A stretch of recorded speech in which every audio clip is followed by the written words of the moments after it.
চাঁপাইনবাবগঞ্জে এক সপ্তাহ ধরে চালের বাজার স্থিতিশীল। এই সময়ের মধ্যে বাজারে চালের দাম বাড়েনি, তবে মিল গেটে চালের দাম কমলেও এর প্রভাব পড়েনি খুচরা বাজারে। চাঁপাইনবাবগঞ্জ থেকে প্রতিনিধি মোহাম্মদ নাদিম হোসেন জানিয়েছেন বিস্তারিত। চাঁপাইনবাবগঞ্জে খুচরা বাজারে সব ধরনের চালের দাম আপাতত স্থিতিশীল রয়েছে।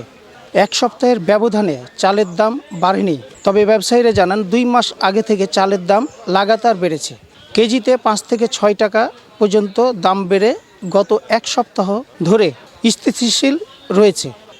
আজ স্থানীয় বাজারগুলোতে মোটা চাল 28 ও স্বর্ণা বিক্রি হচ্ছে মানভেদে 54 থেকে 55 টাকা কেজি দরে। এছাড়া প্রতি কেজি মিনিগেট চাল বিক্রি হচ্ছে 74 থেকে 75 টাকায়। আতপ চাল বিক্রি হচ্ছে 125 টাকা কেজি দরে। চাঁপাইনবাবগঞ্জে যে রাইস মিলগুলো আছে সেগুলোতে উৎপাদিত চাল স্থানীয় বাজারে খুব কম বিক্রি হয়। এসব চাল চলে যায় ঢাকা, চট্টগ্রাম সহ বিভিন্ন শহরে। চাঁপাইনবাবগঞ্জে খুচরা বাজারে যে চাল বিক্রি হয় সেগুলো আসে দক্ষিণাঞ্চলের বিভিন্ন জেলা থেকে।